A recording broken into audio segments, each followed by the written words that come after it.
Holy schmeckles! What a day. End of the week Friday. I'm recording this. I think this will go up on Sunday, which will roll into an actual true blue podcast episode on Monday. Oh man. This pot a day thing is kind of fun. It's harrowing. But anyway, usually what I do on a Friday afternoon on the way home from the work is I usually pop in my iPod. Yes, I still have one of those relics of a bygone age. Load it up to boots with music. I don't as often. I am streaming nowadays, but I still have tens of thousands of MP3s from all the discs I bought over the years. All the times I've actually gone onto iTunes and actually paid for albums and gotten the MP3s, singles, albums, whatever. Got tons of music. I've probably got, and it's all music. I know some people during the day, during the heydays, downloaded crap ton of tunes and don't listen to any of them. I listen to what I have. I love music. I really do. So I was like, I'm going to record another one. I'm going to do it. I'm late coming home from work, so I'm probably going to get in trouble with my beautiful wife. I worked too late today. That's okay. I'll make it up to her. But anyway, so I'm like, maybe I won't record this episode. I will actually do, listen to some great tunage. And the first song was the tail end of the last song I was listening to on my old school iPod. And the song that came up was G-Love and the Special Sauce, a song called New Fine. What a great song. God damn it, G-Love, come to Winnipeg. God damn it. Anyway, so what's going on? Well,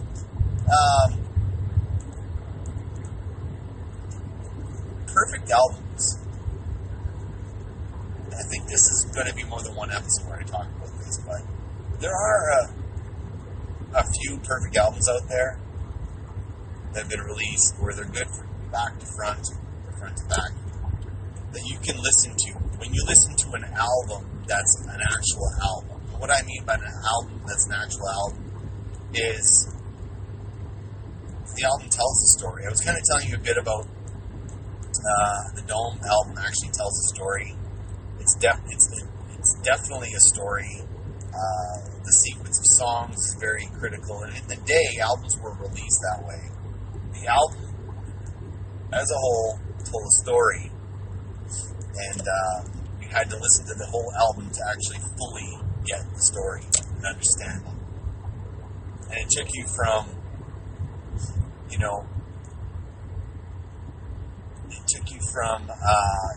point A to point B to point C to the end where you actually, it tells the story from beginning to end and you get a resolution at the end. So a perfect album tends to follow that trend. So I was going to throw out a few perfect albums of mine. Not that I've done, that I like. And the ones that really pop. And when I listen to it, I kind of have to listen to the whole album beginning to end. So when one of these albums pops up on shuffle, I generally take the shuffle off and go listen to the album after.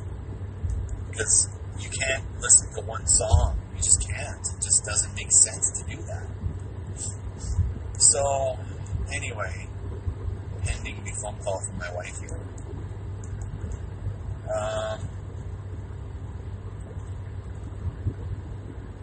Perfect albums. So the one that came up when I was listening to tunes this week, which I kind of forgot about, kind of fell off my radar, but when I heard the song, I was like, oh my god, yeah, so true. Sheryl Crow's second album, self-titled. I know it doesn't sound like it's in my ballpark, and it wasn't. It wasn't an album that I sought out. was an album that was forced on me. I'm like, okay, fine, I'll listen to it. When I first listened to it, there was a couple of songs that I liked that stood out. But as I listened to the album as a whole, there's definitely a narrative going on, and I can't listen to the album anymore without listening to everything.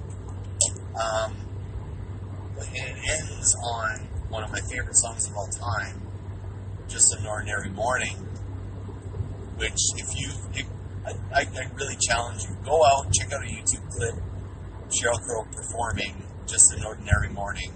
There's probably a couple out there where she's actually performing it with Eric Clapton, actually, with her playing bass and Eric playing lead.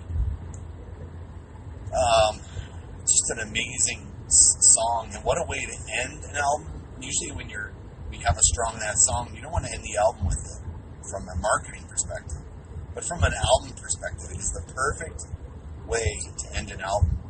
And on this album, she had released the first album, and essentially it was a bunch of covers, if you want to call it that, if we're following the definition of covers that came from the episode a few weeks ago, or a couple episodes ago, whatever, anyway. It was songs written for her to perform on the album, on her first one, Saturday Night Club. I liked the album. In retrospect, I've gone back and listened to the album. Wow, this is actually really good, because I love the Sheryl Crow self-titled album so much. But when this album came out, she changed her image. She wrote all the songs. She had something to prove, and she had a chip on her shoulder, and it really comes across. She busted her ass on her album. And yeah, there's a couple of songs that showed up on radio, and you might maybe dismiss If It Makes You Happy was the big single. But this album is just so good. Like, I know, her poppier stuff you see on the, you hear on the radio or see the videos of.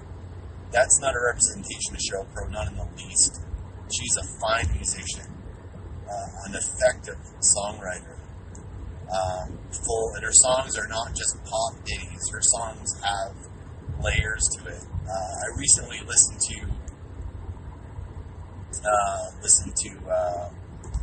she did a song with Johnny Cash. The song Exploder series stripped one of her songs down, and she explained about the writing process. It's like, God damn it. Redemption Day was the name of the song that she did with Johnny. Johnny Cash covered the song, and then she redid it again as a duet with him. She's amazing. As a songwriter, she's a great musician. But as a songwriter, she is so there. She's so good. So I really challenge you to give her second album a listen. It is just phenomenal. You may not be a fan. Give that album a listen to. It works front to back, no filler. Even the radio singles are actually quite good. Perfect album. I'd give it a 2 thumbs up for sure. Another perfect album, and this just came up because Chris Jericho was talking about it in his show, celebrating the 30th anniversary of the debut album of Skid Row. And he called that one a perfect album. I would not go so far to call it a perfect album. I like Skid Row, and the reason I like Skid Row is they may have been packaged as a pretty boy band because of Sebastian Bach, and kind of lumped in with the Bon Jovis of the time, but they are so much better than Bon Jovi. I don't know any band that could put out 3 albums like they did with that lineup and kill. The first album, sold a gazillion copies. It was really good. The second one, they took chances and they just went hardcore heavy. They really expanded their songwriting on the second one. It's Slave to the Grind, man, as an album. Not one weak song. Every freaking song is amazing. I can't even tell you what my favorite song is on that album. It is so close to perfection. I think it actually is perfect.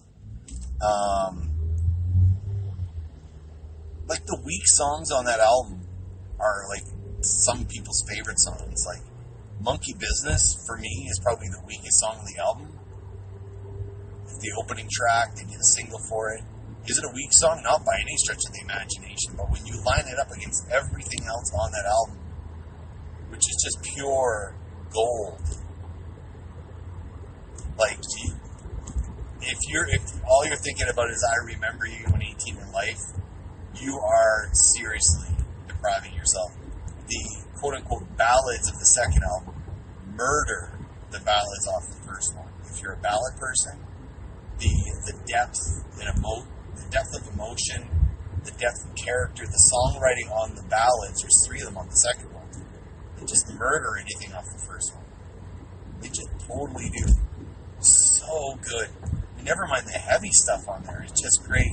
And the standout star on the second album, in my opinion, I mean, everybody talks about, the Sebastian's vocals and the guitar work, but Rob Affuso, going from the first album to this album, talk about the guy who tried the hardest. He gets the MVP award for me. He stepped it up. He was doing rock drums on the first album, and he pushed himself. And his drums are so good on the second one. I'm a big Rob Affuso fan. He just nailed it on Slave to the Grind. Wow. Amazing. Just absolute amazing. Other perfect albums. Okay, so we've gone from Sheryl Crow to Skid Row. What am I going to pull out of my hat next?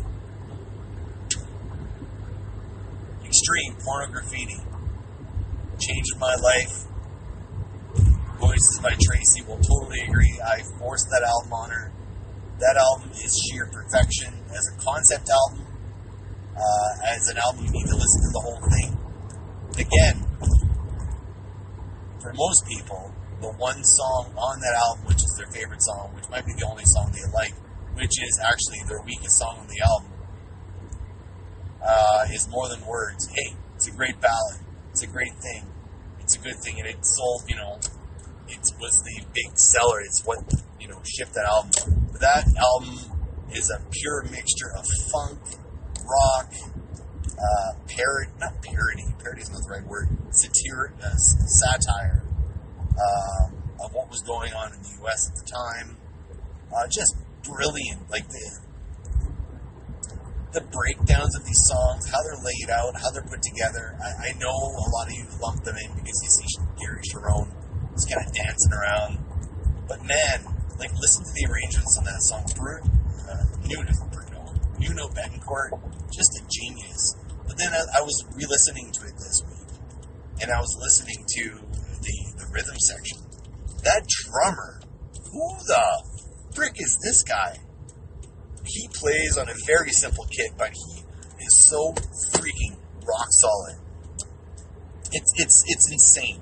He's so rock solid, and everyone's always Nuno and Gary. No. Don't dismiss that rhythm section. Those guys are freaking amazing. Pat Badger and I can't remember the other guy's name, but I was like, this is so good. Give it a spin.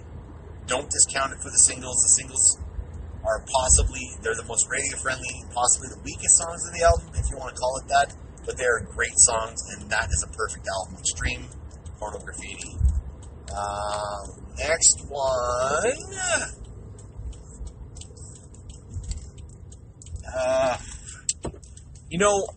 I was going to include this one, but now I think I'm going to take it back. I was going to say Sophie from the Bulletboys. Great album. However, there's one weak song, and the weak song on that album is the cover. Yes, that's right. The cover. Not a bad song, per se. But, it's just not needed. The rest of the album, all the songs are so well written.